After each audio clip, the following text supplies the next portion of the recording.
What's up, guys? Welcome to the channel. Welcome back to the channel. This is X-plore Costa Rica. Today, we're going to get and check out Costa Rica real estate.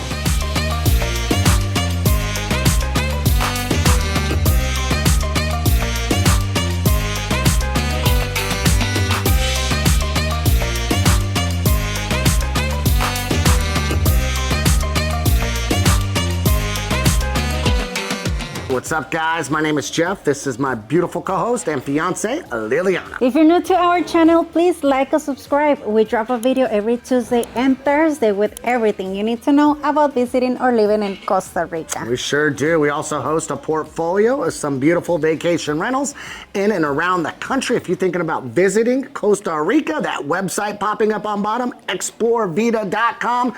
Get in, check us out, book your next vacation. We'd love to see you down here. We'd love to accommodate your stay. And with that, it's time to jump right in and check out Costa Rica real estate. So what's up, guys? Today we're going to be checking out Costa Rica real estate. Everything from financing costs. Do we offer finance or do they offer financing in Costa Rica? Do you need an agent? Do you need a lawyer? How's it going to go? Closing costs. Are there escrow companies?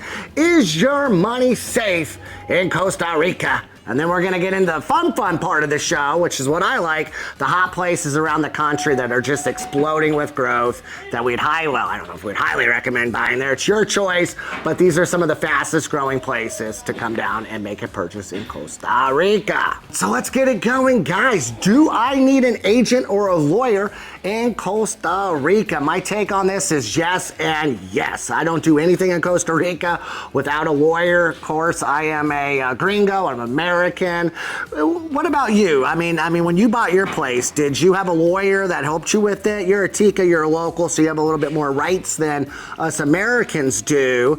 But what was your experience? Tell us. Yeah, also as a Costa Rican, you need to have your lawyer on your side in like any case in Costa Rica. Yeah, that'll definitely apply to have a lawyer on your side that will look on your documents and whatever you want to do in Costa Rica, yeah, regarding laws or purchasing a land, purchasing a property. Yeah, that's a must. A must. So what I've seen in Costa Rica, obviously, if you are going to be selling a property, you're on the seller side, you're going to need a lawyer. They're going to go out, they're going to find a lawyer, pack up a real estate agent. The agent is going to go out, they're going to find you buyers just like you would back in your country. So yes, if you're on the seller side, you 100% need a real estate agent. How we found our property is we used a shared agent. They were on the seller side. We found the right property we were looking for. That's when we reached out. We got our attorneys involved to complete the deal to make sure everything was on the up and up, our money was safe. We're going to make it to closing with no problems. We already know the area and we already know some contacts. And as I was telling, you need to have your lawyer on your side that look for your interest so they can look into your paperwork and everything goes very well. So what the lawyer is going to do is say you find that dream property. The next step is you're going to hire a lawyer and they're going to do something called due diligence. So if you're buying land, is there water? That is a very big deal in Costa Rica. If you're just buying land, where is the water coming from? If you can't prove your source of water, you will never get a building permit down here. That's getting a little bit more into the legal side. So when you're ready, I think that's more of a conversation with a lawyer. Water is extremely important. And then they're obviously going to make sure that there's no liens against the property. It's safe to buy. The seller actually holds a certificate of land. So very, very important to bring a lawyer with that. But, one of my friends bought a property down in Jaco, beautiful place right on the ocean, 4-bedroom, real lucky guy. I love you. But, he definitely got a lawyer involved with that too. There was existing casa in the Casanita. So there was an existing house on the property and then a smaller house out back. You still need to run due diligence. It is for us, it's not our country, so we need to be very, very careful that everything checks out, your money's safe, you're good to go. From there, what I did, and I'm going to go into two different experiences here. Do you need escrow or do they have escrow companies in Costa Rica? Of course, they have escrow companies, and this is typically going to be through the lawyer. The lawyer, he'll either know the escrow company. Some lawyers that we use, they had an escrow company, so they kept it very easy. The wires are very safe, but highly recommend an escrow company. This is going to cost a few $1,000s in escrow fees. We did in our property. We got to closing. We had no problems. My buddy negated this. This was of the advice of the realtor. You know, everything in Costa Rica, it's today. I mean, people, you know, Costa Ricans are hustlers in a good way. We all love money. We all love, you know, getting paid. That's no exception down here. So do you have to have an escrow company? You don't. Here's what happened to my buddy that bought a place when he didn't use an escrow company. For whatever reason, his wire, he sent 2 wires. The first wire went through. The second wire did not go through. They went to closing. He signed. He got done with closing. And sure enough, the seller never got paid. There was a lien holder. They got their money. The seller never got their money. It was a huge big deal with multiple lawyers, a very stressful week for the guy. I think it was a couple weeks. He was very stressed out down here. It didn't have to be like that. If the money was in escrow, you would have been, or he would have been 100% good to go. So to sum it all up, yes, there's escrow companies, and yes, I would highly recommend using an escrow company. If something falls through, you get your money back, no questions asked, just like you would in the country you're coming from. So you do have closing costs down here. Let's jump into closing costs, which I think would be your escrow costs. We kind of just hit on that.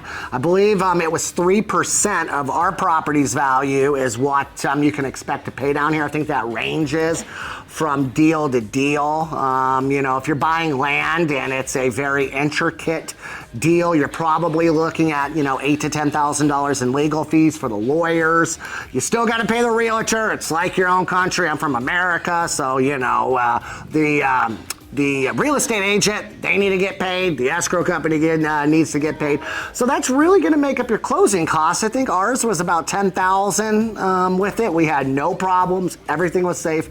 And I felt really good about everything. So when a foreigner, and I want to hit this because a lot of people ask me, Jeff, how safe is it to buy property in Costa Rica if I'm not a citizen? It is extremely safe, and this is why. When you form a corporation in Costa Rica and the corporation holds the assets, you have the same rights as Costa Ricans do in terms of property. And the government did that to stimulate Americans and foreigners coming in buying properties here. What's good for the goose is good for the gander. And obviously the Costa Rican government's smart enough to know, hey, let's bring in a bunch of people. Let's stimulate the economy. Let's get people working. But yes, definitely. So yes, you do have the same rights when you form a corporation down here. I would highly recommend doing a corporation. And again, you know, this video and our last video was a little educational. I'm not a lawyer. I want to stress that.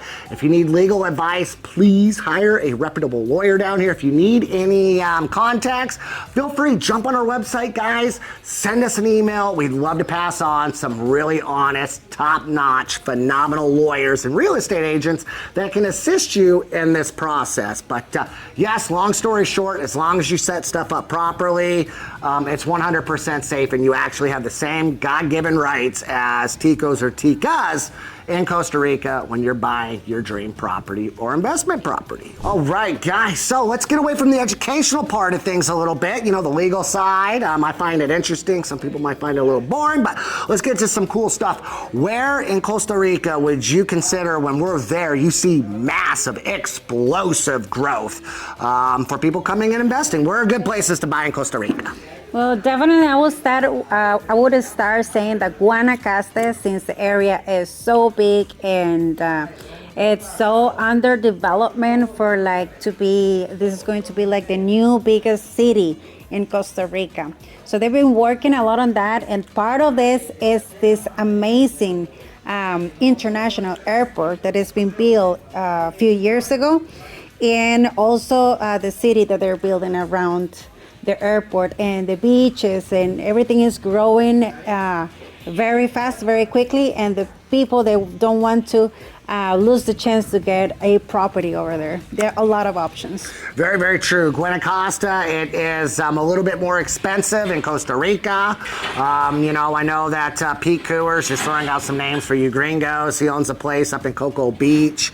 So there are some big money. I mean, some of these places are for your, the ultra millionaire, billionaire types, but then you got a lot of places from Tamarindo all the way down to Santa Teresa that are experiencing explosive growth that, you can ball on a budget, come down here, buy your next investment property. You don't have to be a millionaire. You certainly don't have to be a billionaire to come down here and make your next purchase in Quinnipiac. Especially because there's so many areas that you can easily fall in love and full of nature, different levels all over the sea.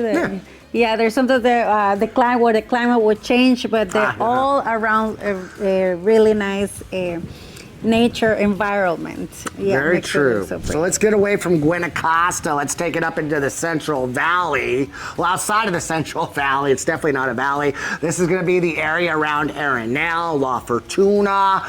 Explosive growth. That is one of the places that they are really building a lot of homes. I would assume they're for vacation rentals right at the base of the Arenal volcano. If you had a monopoly on Airbnbs or vacation rentals this last 5 to 10 years, I hate to break it to you, they are building a tremendous amount of properties in La Fortuna. What do you think? Yes, exactly. And as you find places that are a little rural, a little far away from the city, let's say like new places or countryside, then it'll be cheaper to buy as well. But yes, La Fortuna, it's been told this past few years is a great opportunity if you want to buy a lot of land for little. I don't know if it's still property that way, value, but it's been like that in the last few years. Yes, I would think if you bought land 5 years ago in La Fortuna, congratulations, you're making a lot of money today. And I still think the same would hold out. I mean, from what I'm seeing, I think La Fortuna would be a great investment. We're looking at it. Our friends are looking at it. So peaceful town, great place to buy real estate. If you haven't checked out La Fortuna in some of our videos, I'd highly recommend it. It's a chill, great place, and you're certainly seeing an economic boom in La Fortuna. Let's bring it to the Caribbean side. And where are we seeing a lot of growth in and around in the Caribbean side? Another place, yes, the Caribbean side right now, I would say is the best time to buy over there since there are great plans for the future to build a bigger city, and since they're working on the ports as well to bring a lot of cruises that are going to go all over the Caribbean, and they're going to stop in Limon as well. So this is going to be a very important stop for the cruises in the future, in the next future. So right now, I've heard a lot that is the time to buy. Very true. And for me, I couldn't believe the growth already. I was over in Puerto Viejo is the area we're referencing. But when we talk about the Caribbean side, it's pretty much everything. You take the main highway to Limon, you're going to dogleg and run over to Puerto Viejo, and it stops at, what's that town, Manzanilla? Manzanilla. Yeah, I can never pronounce it. But yes, right there. So anywhere from close to Puerto Viejo all the way to the border and almost all the way back to Limon, heavily developed. I was over in Puerto Viejo 10 years ago. I mean, it was out there. We just got back about a month ago from Puerto Viejo. Highly recommend that trip. And it was amazing how much the town has grown. I couldn't believe it. 10 years ago, you might have had like 2 restaurants. Now you have 20, 30, 40. I mean, the Puerto Viejo has grown in so many good ways. So if you're thinking about coming down, Puerto Viejo is experiencing massive growth right now, and I would assume it's probably a good economic choice for buying property and land in Costa Rica. Exactly, and especially because if you're buying a property right now, that we've heard a lot that they have really good prices, and it's on the market. You can go and check it out on Google. But the properties that are for rent, like Airbnbs or hotels, they're not even cheap. That's true. We thought it was going to cost us maybe a little cheaper than here and expensive. It's not inexpensive. It will be the same price as it is in the Central Pacific, Jaco, Hermosa. It's very similar prices. Mm-hmm. It was insane. Now keep in mind we were booking 2 days out, and It was the high season over there, and if you haven't seen some of our videos, the high season's opposite of the Pacific side. But yes, it was very expensive that weekend to stay in Puerto Viejo. So let's bring it back to one of my favorite places, Punta Arenas and Jaco. This place is popping with development. You want to tell everybody what you're saying about Jaco? Well, every time we come back to Costa Rica, we see new buildings, new houses, new developments. They're high-rise buildings right now. They're building at this moment in the downtown area in Jaco, close to the beach, and you see the whole street is getting busier. True. If you are looking for a condo type high-rise living by the beach for under 300,000, and you know, I'm sure some of these places are 110, 150, 200, anywhere from the low hundreds up to about 300,000 for something like wow, and of course they have penthouses in these things. I'm sure they go for millions of dollars. But if you're looking to come down and your next dream would be a high-rise living close to the beach with ocean views, they are building hundreds and hundreds and hundreds of units in and around the Jaco area. They're also building small communities with like more townhome development, very affordable in Herradura, right outside of Jaco on the main coastal highway. To me, I think Jaco is probably the #1 destination I've seen lately in terms of economic development. Do you agree with that? Yes, yeah. And I will say, if you want to come and look for opportunity for you, in terms of security, we see that the people here, they care a lot about security. So your place will have a security guard. They have cameras around these buildings, so it'll be pretty safe for you and your family to have a place here and to feel safe. Very true. I know we always feel extremely safe when we're in Jaco or Punta Arenas and anywhere in Costa Rica. And guys, that's all we got for today. We drop a new video every Tuesday and Thursday. Make sure you like and subscribe to the channel for everything you need to know about visiting or living in Costa Rica. That website popping up on bottom, explorevita.com. Get in, check us out, book your next vacation. We'd love to see you down here. We'd love to accommodate your stay. So guys, if you guys have anything to add to our videos, there's anything we need to know, you guys certainly have any questions about visiting or living in Costa Rica, drop us a line in the comment section or go to our website, check it out, find our email, DM us. I promise you we will reach right back out and help with everything we can. Until next time, Pura Vida. Pura Vida. Bye-bye.